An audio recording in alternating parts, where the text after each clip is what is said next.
Bonjour et bienvenue. Nous sommes en direct de nos studios du centre Jimmy Welepan à Koné pour un nouveau débat en direct, en radio et en télé dans le cadre du second tour des municipales. 3 candidats sont en lice ici à Koné. Isabelle Pouadaé, vous êtes deuxième de la liste UC-FLNKS Koné, conduite par Thierry Gowessé, et votre liste est arrivée en tête au premier tour. Joseph Goromido, vous êtes le maire sortant et la tête de la liste Unie pour Koné. Edwin Billet, vous tirez la liste Koné autrement. Bonjour et merci d'être avec nous ce midi. Bonjour.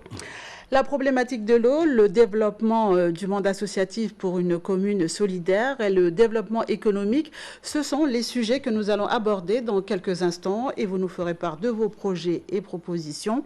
Première question, en raison du Covid, le second tour se tient plus de 3 mois après le premier tour. Comment vous êtes-vous organisé pour intéresser et motiver les 4900 et quelques électeurs à retourner aux urnes pour choisir les 29 conseillers municipaux selon le tirage au sort? Isabelle Pouadaé de la liste UC-FLNKS Koné, c'est vous qui prenez la parole en premier. D'accord, merci. Bonjour tout le monde, bonjour à tous nos auditeurs. D'abord, pour commencer, après la période de crise sanitaire, le confinement, nous avons organisé des réunions en tribu au village pour relancer la campagne. Pour cette campagne du deuxième tour, pour ces élections municipales, nous gardons le même programme. La profession de foi change un peu par rapport à la crise sanitaire. Qu'est-ce que vous avez rajouté alors par rapport à cette crise sanitaire, selon le message? Le message qui a été lancé par rapport à la crise sanitaire, ce que nous disons à l'Union calédonienne, c'est que la guerre, on va dire, contre ce virus, ça se passe sur nos frontières, pas dans nos communes. Parce qu'il s'avère que nous n'avons pas eu de cas positifs déjà dans le nord, ni dans la commune de Koné. Donc pour nous, nous pensons que nos personnes ont eu un mois de confinement où ils ont pu se restaurer. Il y a eu des actions menées par la commune de Koné, des actions, on va dire, humanitaires par des bancs repas, qui a aidé quelques familles, mais nous arrivons à nous nourrir tous les jours. Voilà. Alors, pour rappel, la participation a été de 69,49% au premier tour, un taux au-dessous de celui des municipales de 2014, il y a 6 ans, qui s'établissait à 71,06%. Edwin Billet de la liste Koné autrement, alors comment vous êtes organisé pour motiver les troupes? Donc, oui, les électeurs, en tout cas. Bonjour à tous et bonjour à toutes, à nos auditeurs qui nous entendent et notamment à nos administrés de Koné, là. On a continué le boulot et le travail au lendemain du premier tour, le 15 mars. Le confinement est arrivé 2-3 jours après, donc on est tombé en confinement total. Malgré tout, notre équipe, on a continué à échanger. On ne pouvait plus se déplacer, certes, mais on a continué à échanger pour... Comment vous avez échangé alors si vous ne pouviez plus vous déplacer? Par rapport à la communication, je veux dire, on a les réseaux aujourd'hui quand même qui sont le numérique et notamment Internet. On a échangé par ces moyens pour continuer à tenir, on va dire, parce qu'en fait, on ne savait pas combien de temps allait durer cette crise déjà. Donc, certes, 3 mois aujourd'hui, c'est vrai que ça fait long, mais pendant ces 3 mois, on a bossé, on a continué à étoffer notre programme, analyser aussi ce qui se passait, comme disait mademoiselle Pouadaé. On a analysé un petit peu aussi comment ça se passait au niveau de la commune, hein, et on a bien vu que cette crise sanitaire a engendré une crise économique qui était certes déjà là. Et par ailleurs, cette crise sanitaire nous a ouvert, sur les 9 axes qu'on avait déjà établis au premier tour, nous a ouvert, on va dire, des sous-axes, on va dire, et notamment sur la solidarité qui est aujourd'hui, dont on en parlera, je suppose, un petit peu plus tard dans le débat. Et c'est important de le souligner parce qu'aujourd'hui, oui, cette solidarité, elle est grandissante sur Koné de par nos retours sur le terrain, quoi. Joseph Goromido de la liste Unie pour Koné, est-ce que vous avez fait la même chose que M. Billet? Vous avez adapté vos thèmes de campagne par rapport à cette crise sanitaire? D'abord, bonjour aux citoyennes et aux citoyens. Je remercie les 1027 électeurs qui ont voté pour la liste Unie au premier tour, parce que c'est la liste de la solidarité, justement, de la confiance, de la responsabilité et de la citoyenneté.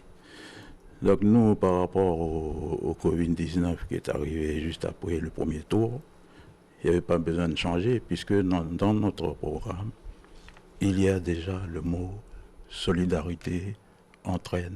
Ce sont les valeurs océaniennes de chez nous. Et donc nous n'avons pas eu besoin de réactualiser notre programme. Nous disons simplement aux électeurs de Koné de continuer dans le changement qui a eu lieu depuis 30 ans d'accord de Matignon, 20 ans d'accord de Nouméa. Les choses ont bien changé ici sur la commune de Koné. Mais justement, il manquait l'animation, il manquait la solidarité, il manquait ces valeurs d'entraîne, de responsabilité, de prise en charge par nous-mêmes de notre vie. Et donc il faut continuer dans ce sens-là pour que l'être humain il soit vraiment debout. Et comment vous avez animé justement la campagne pour remotiver les électeurs à leur dire le 28 juin prochain, il y a un deuxième tour, il faudra venir voter? Il fallait d'abord répondre aux besoins de la population, comme a dit Madame Poitaé. Il y a des malades, il y a des handicapés, il y a des gens qui sont des personnes âgées qui sont dans le besoin en tribu, dans le village. Et pendant le Covid-19, les équipes se sont attachées à répondre, à être en solidarité avec toute cette population. Et donc la campagne, on l'a mise un peu de côté et on a recommencé à l'occasion du déconfinement pour pouvoir passer le message envers tout le monde, tous les citoyens. Le message de la citoyenneté. Je vois que Edwin Bouillet a envie d'intervenir, je vous en prie. Oui, merci. Non, c'était juste, quand j'entends dire on fait un sous-axe solidarité, il y était déjà dans notre axe numéro 2. C'est juste que ça nous a ouvert les yeux qu'il y a d'autres personnes qui étaient les plus démunies, qu'il y a d'autres personnes qui sont arrivées aussi avec cette crise sanitaire et économique. Donc c'est pour ça que l'élan de solidarité, il faudra vraiment prendre en compte sur cette mandature qui démarre la semaine prochaine. Donc c'est pour ça que c'est vraiment un thème phare de notre programme au deuxième tour, quoi. On en reparlera dans le courant de cette émission. Alors on en vient au premier thème qui est la problématique de l'eau. Les compétences pour la gestion de l'eau potable, de l'assainissement et du traitement des déchets ménagers ont été transférées en 2008 au CIVOM VKP, le syndicat intercommunal à vocation multiple, Vaud-Koné-Pointe-Boute. Alors je voulais savoir, moi, la commune de Koné a été l'une des plus touchées par le déficit de pluviométrie l'année dernière. Il faut protéger la ressource en eau. Comment, Edwin Bouillet, comptez-vous vous y prendre ? Alors déjà, oui, la problématique de l'eau, c'est pas nouveau, hein. Chaque année, chaque fin d'année, c'est récurrent. Ah, c'est récurrent, les sécheresses, et là, notamment en fin d'année 2019 et en début d'année 2020, ça a été très, très critique. Au premier tour, déjà, ça a été un débat phare, on va dire, sur l'eau. Nous, Koné Autrement, on s'engagera demain à mettre un élu en charge de l'eau, c'est-à-dire une personne dédiée au sein de la mairie, hein, qui sera en charge du secteur de l'eau, parce que c'est vraiment un axe prioritaire. L'eau, c'est vital, hein, quoi qu'on dise, quoi qu'on fasse. Quand vous dites qu'il sera en charge, qu'est-ce qu'il fera exactement ? En fait, ce sera la personne référente, l'élu référent, qui est en charge le dossier avec tous les acteurs de l'eau, notamment le CIVOM, les prestataires, la population. Et donc pour ça, on s'engagera à mettre en charge cet élu-là, mais aussi faire un état des lieux rapide des infrastructures en place, c'est-à-dire avec les captages qu'on a, les forages qu'on a. Parce qu'on a pu voir dernièrement encore que malgré cette crise économique, il faudra faire avec. C'est-à-dire qu'il y aura certes moins de finances, mais il faudra faire autant. Donc nous, on a des solutions assez réalistes et réalisables, on va dire, dans la mesure déjà de sécuriser nos sites autour des captages, notamment avec l'érosion. Et là, il y a la problématique du cerf, hein, qui rentre en compte. On a aussi l'amélioration des accès au site des captages, c'est-à-dire que pour accéder plus rapidement, il faut des routes qui soient bonnes, praticables, surtout en temps de pluie. Exact. Il y avait aussi pour désengraver nos captages, hein, pour l'avoir vu, on a des captages qui ont normalement plus de 2 mètres, 2 mètres 50 d'eau, et là aujourd'hui on a à moins d'1 mètre, voire 80 cm, donc il y a énormément de gravats, notamment dû à l'érosion. Il y a des rehaussements possibles sur certains captages pour augmenter la capacité d'eau. Et je dirais pour renforcer nos capacités de stockage, là, il faut absolument de nouvelles constructions de bassins. Alors, vous énumérez un certain nombre de solutions pour régler cette problématique de l'eau, un problème qui est récurrent. Joseph Goromido, est-ce qu'on a fait un état des lieux de savoir exactement pourquoi ce problème est récurrent tous les ans sur Koné? On a des coupures d'eau, certains quartiers n'ont plus d'eau. Oui, bien sûr, il y a toujours un état des lieux. Le réseau d'AEP, d'adduction et de distribution, il date de 30 ans, 40 ans, depuis les années 60, donc il est vétuste. Et il est enterré profondément dans la terre. On essaye de mettre en place la télégestion. Pour l'instant, c'est des investissements à faire pour le CIVOM. Donc on n'arrive pas à identifier où est-ce qu'il y a des fuites. En sachant qu'il y a 60% de fuites sur le réseau actuel qui compte 400 km de tuyaux. Donc l'état des lieux, oui, effectivement, il est là. Mais il y a aussi les intempéries, la sécheresse, les problèmes climatiques qui font que c'est difficile de gérer au mieux la ressource en eau. Mais la ressource, elle est là. La ressource correspond aujourd'hui aux besoins des 10 000 habitants de Koné, des 14 000 habitants de la zone VKP. Effectivement, demain, il y aura un déficit. Donc il y a des projets qui sont en place avec la participation. Et quels sont les travaux qui ont été engagés pour régler ces problèmes, notamment vous parlez des fuites avec des installations qui sont vétustes, qui datent déjà de plusieurs années, oui, par exemple. Depuis 2006, donc 4 milliards d'investissements sur le réseau AEP opéré par la SEM VKP, donc les 3 communes. Et donc aujourd'hui, à côté du vieux réseau vétuste, il y a des nouveaux tuyaux. Je donne un exemple, le captage de la Confiance au nord de Koné, qui dessert donc le nord de Koné et qui arrive jusqu'à la presqu'île de Foué. Donc il y a des investissements qui ont été mis en place par rapport aux nouveaux besoins qui sont arrivés. Mais là où je parle tout à l'heure, c'est au niveau de l'amélioration des réseaux, des équipements existants. C'est encore un travail à faire.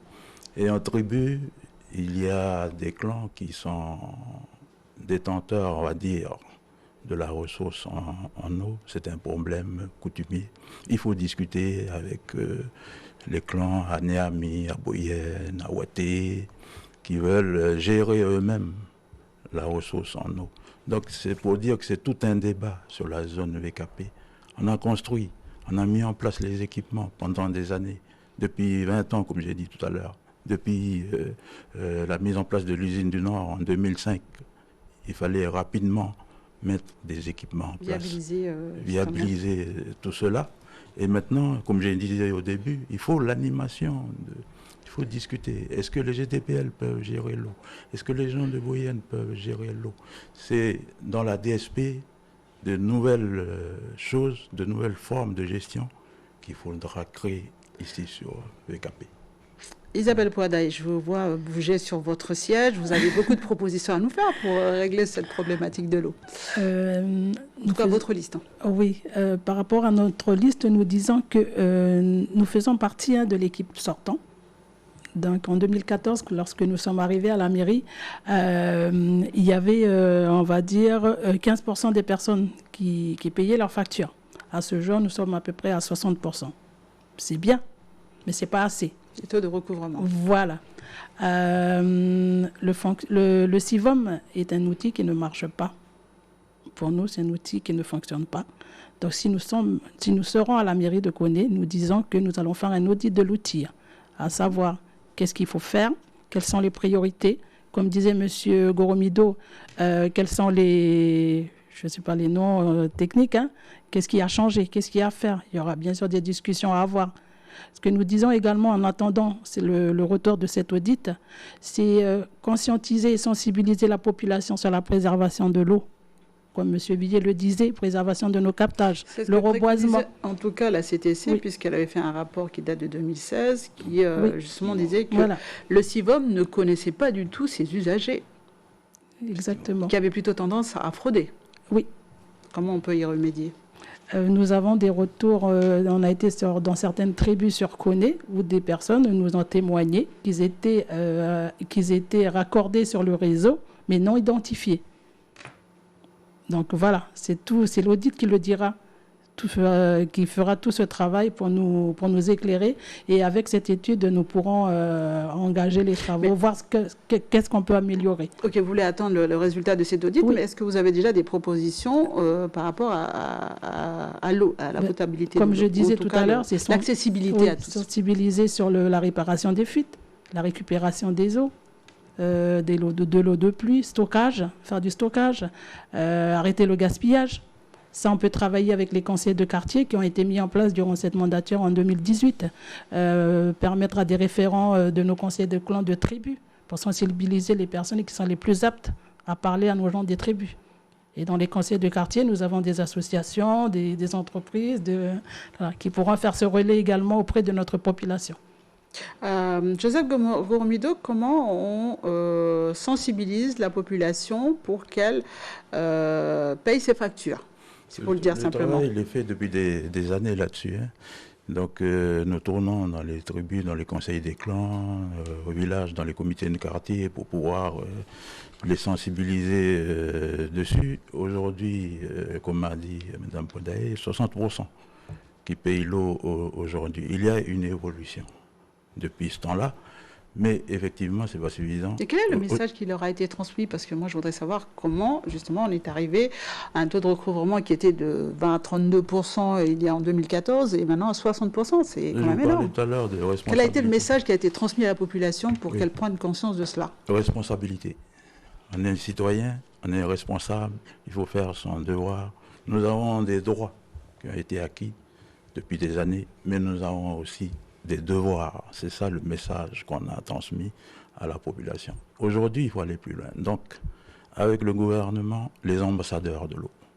Il y a des ambassadeurs de l'eau à Vaud, à Koné et à Pointe-Bout qui tournent dans les tribus pour non seulement expliquer qu'il faut payer l'eau, c'est la responsabilité, mais aussi arrêter de mettre les feux, parce qu'il y a des bassins versants, il y a des rivières, il y a de l'eau dans nos ruisseaux.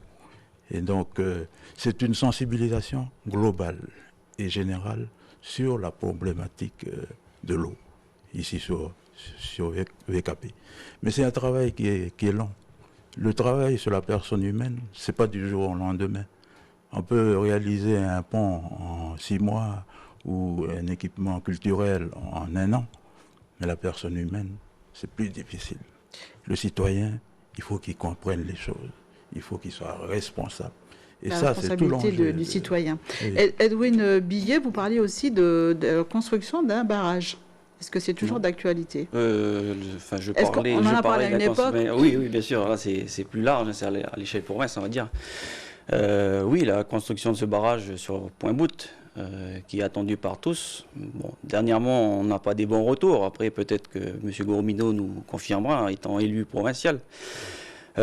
Toujours est-il que je reviendrai quand même sur le recouvrement. 60% c'est une chose, mais il ne faut pas oublier que les 40% qui restent impayés, c'est quand même quasiment plus de la moitié au niveau de la dette, quoi. C'est une recette. Voilà, donc c'est énorme.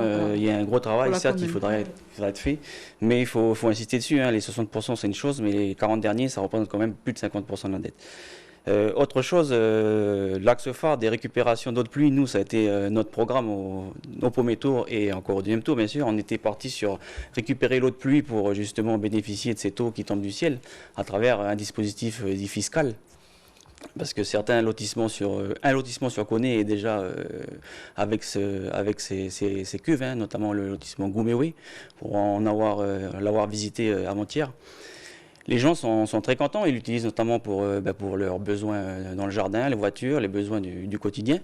Mais ça peut être une économie au niveau de la ressource en eau, hein, parce qu'il ne faut pas oublier que la nappe phréatique n'est pas éternelle. Donc si on peut utiliser cette eau de pluie qui tombe, parce que les gens ont aussi tendance à oublier que là on est au mois de juin, juillet, et on a de beau temps, il fait beau, il pleut, on a de l'eau. Mais si on avait une campagne électorale au mois d'octobre, novembre, je pense qu'on aurait vu différemment la problématique de l'eau, et là, sur des sujets beaucoup plus percutants, on va dire. Et donc, effectivement, ça, il y avait aussi, et notre équipe, hein, il faudra tendre vers une consommation responsable, quoi qu'il arrive. Hein. Donc, c'est vrai que mettre en place des outils pédagogiques avec nos scolaires, de l'information, de la sensibilisation, valoriser des ambassadeurs de l'eau, certes, c'est sûr, mais il faudra vraiment les valoriser et qu'ils soient dans chaque tribu, dans nos villages, pour passer l'information sur les gestes quotidiens et puis tout ça, quoi. Alors, trouver de nouvelles ressources en eau, qu'est-ce que vous pensez de cette idée justement de récupérer les eaux de pluie, Isabelle Poadaye?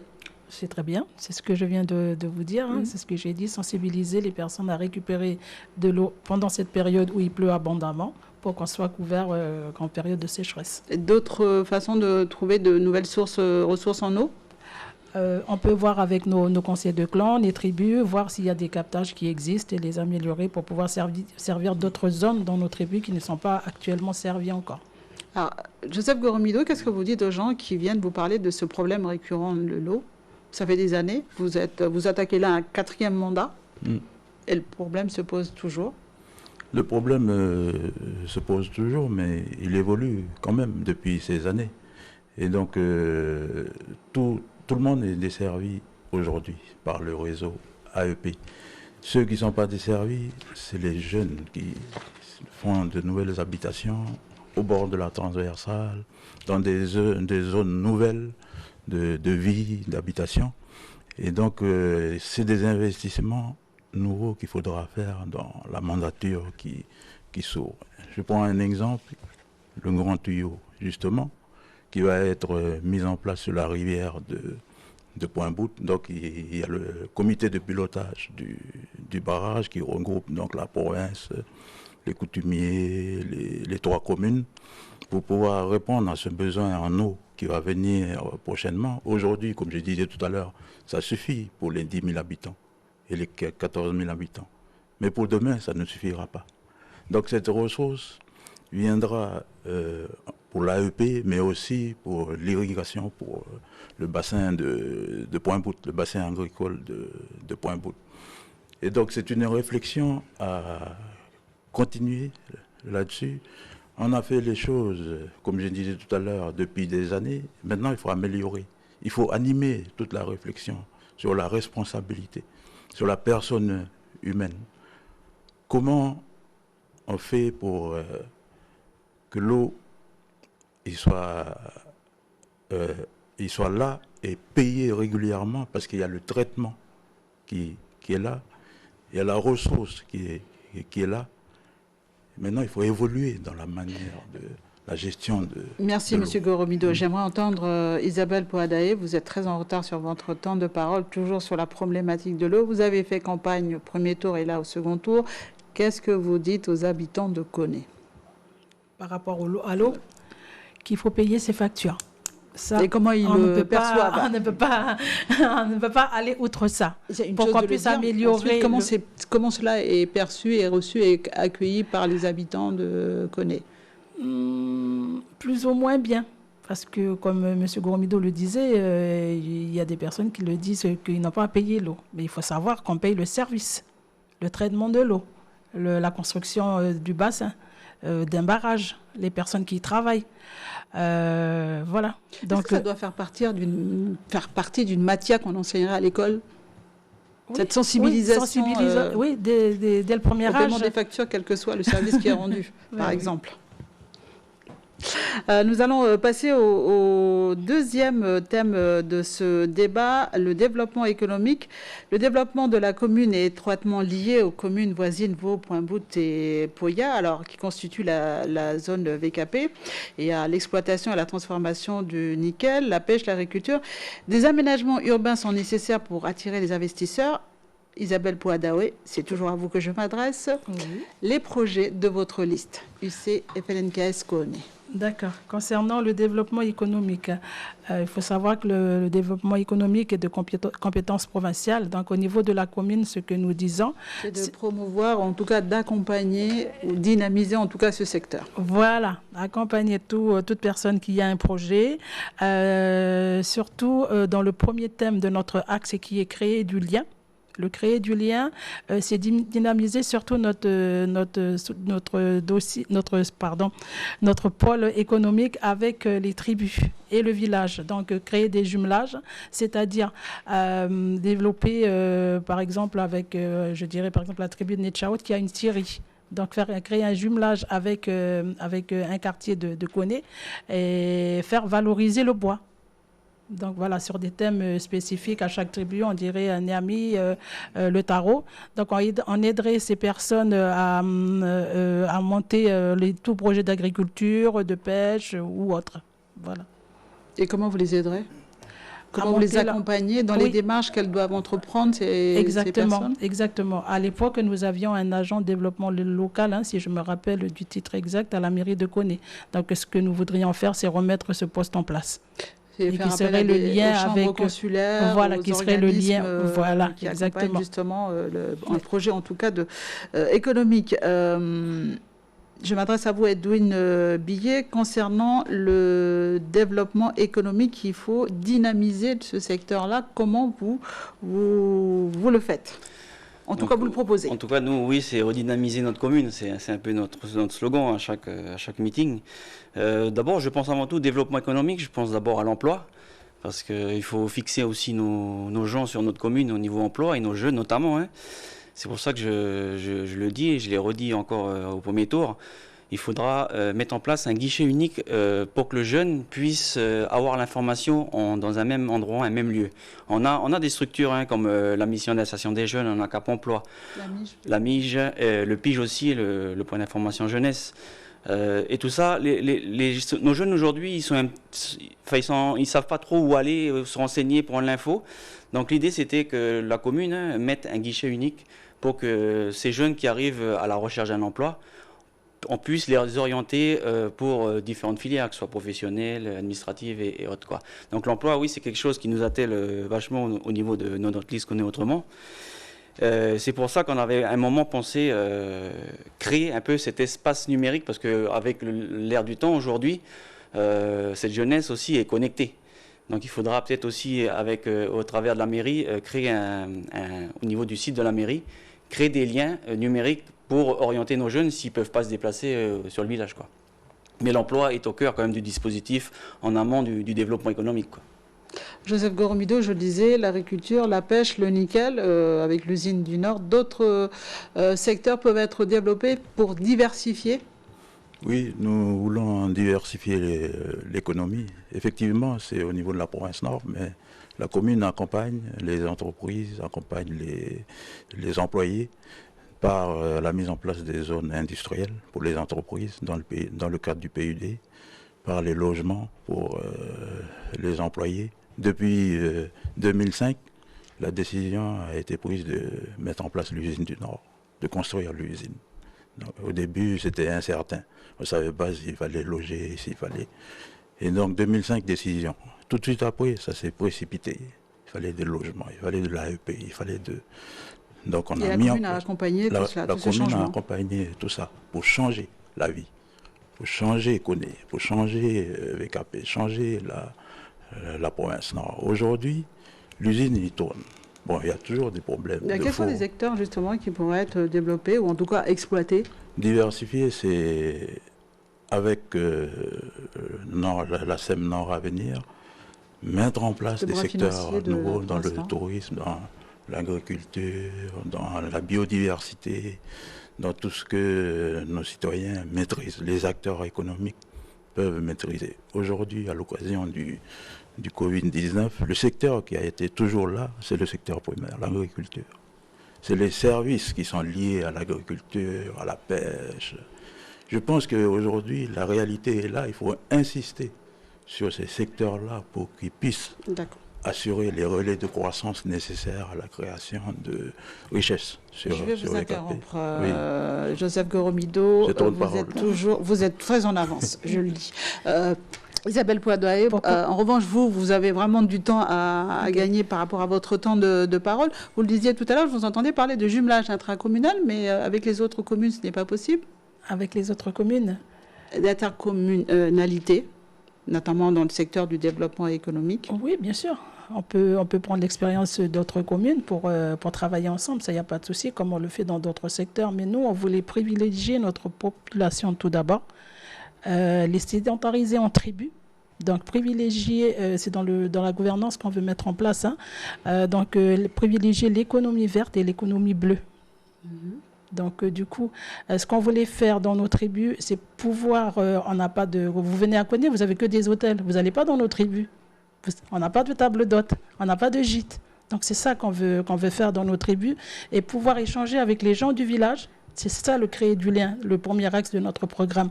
Pouvoir permettre aux personnes qui arrivent, qui soient extérieures à la commune, qui soient même extérieures du pays, qui puissent venir partager et vivre notre culture, notre quotidien. C'est ça qu'on veut faire vivre. Je voudrais que vous détailliez l'économie verte, l'économie bleue. D'accord. Qu'est-ce que vous pourriez mener comme projet dans ces domaines-là? L'économie verte, développement de l'agriculture, développement des circuits touristiques. Donc, il y a déjà des chemins, ça, on ne changera pas. Il y a déjà des chemins entre tribus, des transversales qu'on peut ouvrir, qu'on pourra échanger avec les personnes. Donc, une personne peut manger à Niamey, par exemple, et dormir à Théo le jour même.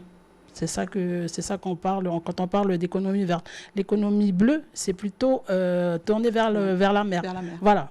Peut-être qu'on n'est pas des grands pêcheurs, mais il y a certaines personnes sur Koné, certaines personnes sur Koné qui sont des pêcheurs, donc développer également l'économie bleue. Parce que votre liste est composée de candidats très jeunes. Est-ce qu'ils sont prêts à investir ces domaines-là? Bien sûr. Ce n'est pas les colistiers qui vont investir. Nous, on va aider la population. En tout cas, aider la population et même eux montrer l'exemple aussi.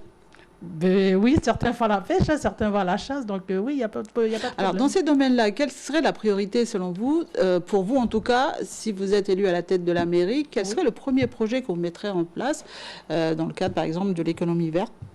Quel serait-il? Déjà, dans un premier temps, l'aménagement de notre cœur de ville.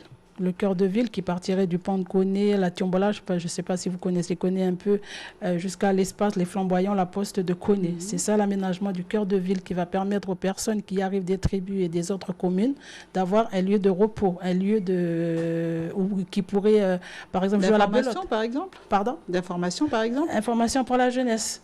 Comme disait M. Billet, nous, on a pensé à une maison de la jeunesse. Actuellement, les bureaux principaux, comme les centres commerciaux, sont très dispersés sur notre commune. Voilà. Donc, on voulait mettre également un système de navettes à moindre frais. Donc, travailler avec les navettes existantes et développer d'autres. Donc, ça reviendrait au développement économique, de développer d'autres projets avec d'autres transporteurs. Donc, voilà. Donc, après, ça lierait le village et les tribus. Très bien. Edwin Billet, je vous voyais acquiescer. Acquiescer, certes, oui, parce que voilà, il y a des reprises de programmes, c'est sûr. On a quand même des similitudes sur certains points. Après, il faut les concrétiser. Après, il faut les concrétiser, donc ça sera autre chose. Juste que, voilà, nous, on arrive, certains sont là depuis déjà 2001, M. Gourmido, donc on aurait pu le faire depuis avant. Donc moi, je rebondirais sur ces zones artisanales et industrielles sur Koné qui certes sont là, mais elles sont vides. On a constaté encore durant cette campagne qu'elles sont vides. Alors il y aura vraiment une réflexion à mener sur ces zones artisanales pour installer ces nouveaux acteurs économiques pour la commune. Il y a diverses réponses, notamment c'est le coût du foncier qui est assez cher. Alors peut-être revoir un petit peu cette politique de coût, politique de surface aussi, certainement peut-être des terrains trop grands.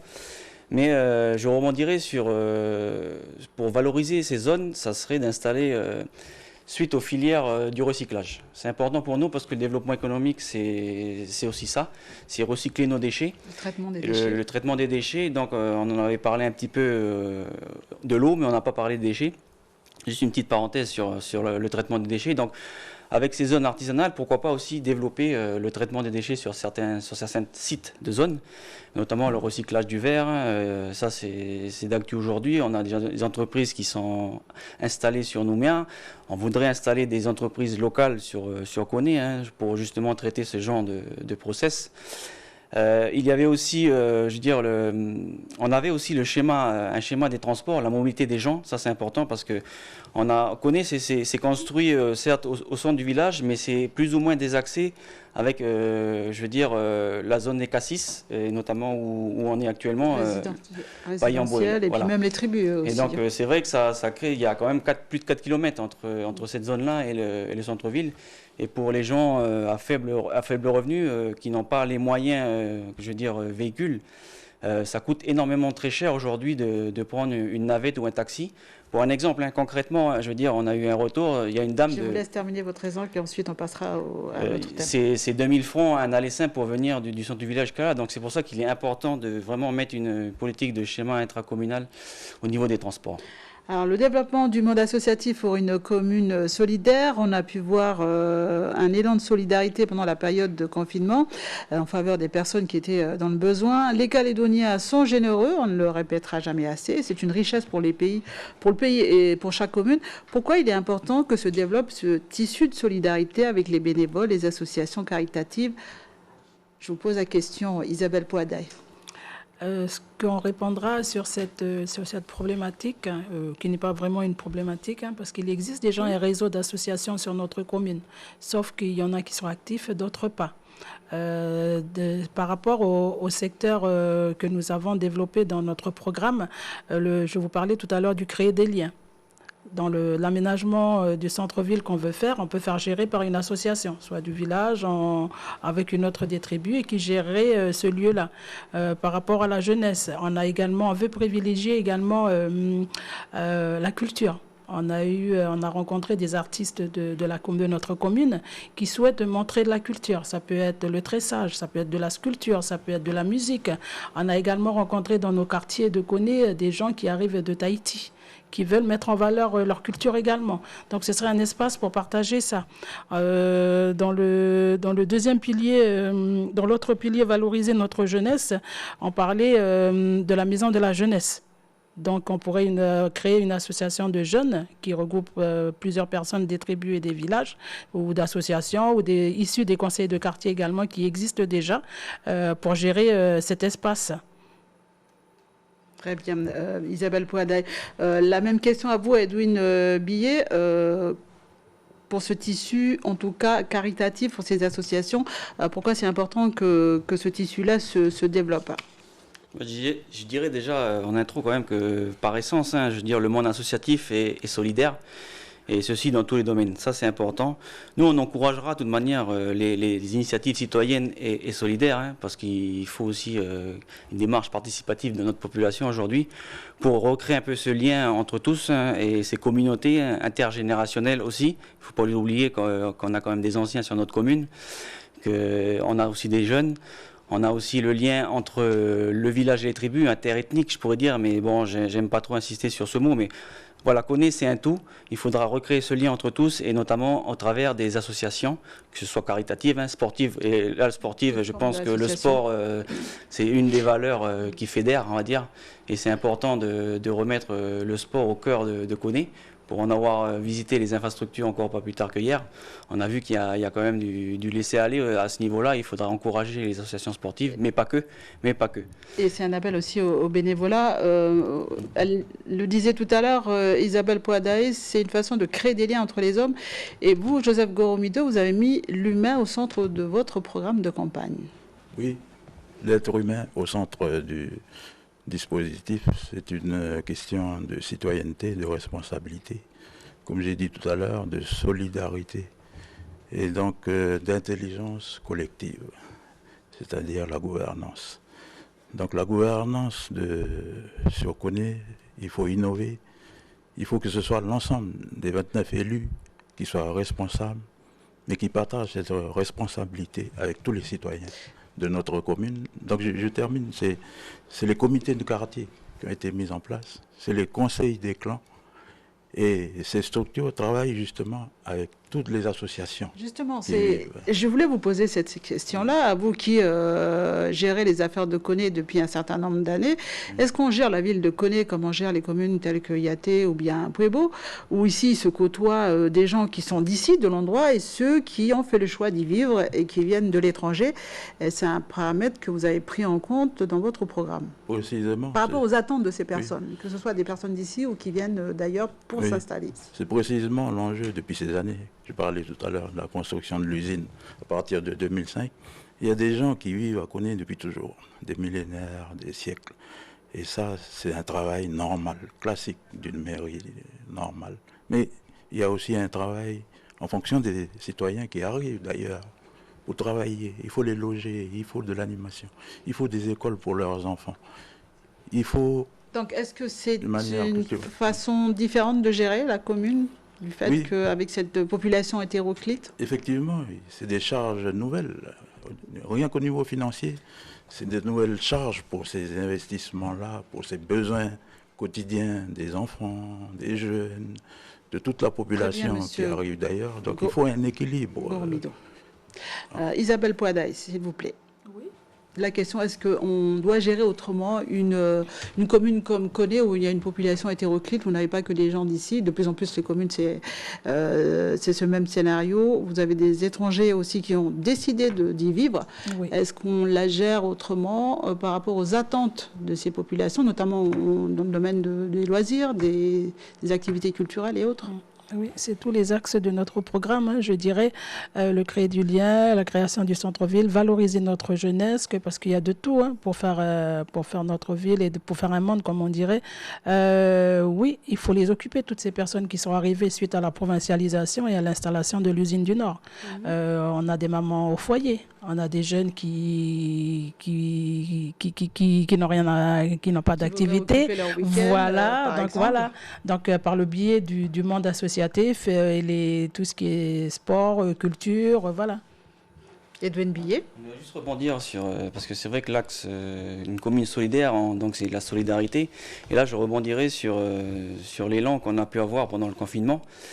Il faudra absolument installer la banque alimentaire. Ça, c'est important, ça nous tient à cœur. Une annexe de la banque alimentaire sur Koné, pour justement développer entre les donateurs et les associations forces vives de la commune. Je pense notamment encore aujourd'hui à la Croix-Rouge, au Secours catholique. Il y a aussi diverses associations d'anciens, d'associations de communautés, je veux dire, et notamment les Indonésiens qu'on a pu rencontrer. Je veux dire, il y a les conseils de quartier, comme on l'a dit, les conseils de clan. Toutes ces personnes-là doivent être au cœur du dispositif pour qu'on puisse avoir une équité entre tous au niveau des bénéficiaires. Ça, c'est important. Et donc, on s'attellera à installer cette banque alimentaire pour avoir échangé avec comment Madame Lévanquet sur Nouméa. Cette annexe, elle est possible de le faire. Il faut juste avoir un référent et surtout des bénévoles et l'envie d'avancer. Donc, la commune peut être le moteur et l'élément déclencheur pour installer cette banque alimentaire. Nous sommes pratiquement arrivés au terme de ce débat. Une dernière question à vous, madame et messieurs. Concernant justement deux valeurs, j'aimerais que vous me donniez deux valeurs qui vont vous animer ou vous guider pendant les 6 ans si vous êtes élu à la tête de la mairie. On va commencer par vous, Edwin Billet. Oui, alors moi, la liste Koné autrement. Koné autrement, oui, effectivement. Les deux valeurs, bon, il fallait en choisir, parce qu'on en a plusieurs des valeurs. Donc, on a d'abord ciblé la valeur première, pour nous, ce sera la valeur travail. La valeur travail, c'est tout ça, c'est-à-dire redonner une âme à Koné, redynamiser notre village, rendre plus attractive notre commune pour que les gens veulent s'arrêter et même s'installer, se fixer. Donc le week-end... Rapidement, la deuxième valeur, oui, excusez-moi. Donc la deuxième valeur, ça serait une valeur de transparence au niveau de nos administrés. En toute transparence, on communiquera pour dire ce qui se passe. Isabelle Poadaï de la liste UCFLNKS Koné. D'accord, deux valeurs pour notre liste, ce sera une bonne gouvernance et créer du lien social. Joseph Goromido. C'est la responsabilité parce qu'on est dans un contexte qui s'y prête et c'est aussi la solidarité puisque à l'occasion du Covid-19, on a vu que cette valeur elle était importante pour tous les citoyens de la Nouvelle-Calédonie. Goromido de la liste unie pour Koné. Voilà, nous sommes arrivés à la fin de ce débat. Madame, Messieurs, merci d'avoir participé à cette émission. C'est ainsi que s'achève notre série de débats à l'occasion du second tour. Demain, pas de débat. Nous avons sollicité les candidats de différentes communes du Nord, mais ils ont décliné notre invitation. Merci de votre attention et nous vous donnons rendez-vous dimanche soir à partir de 18h pour notre soirée électorale sur la première.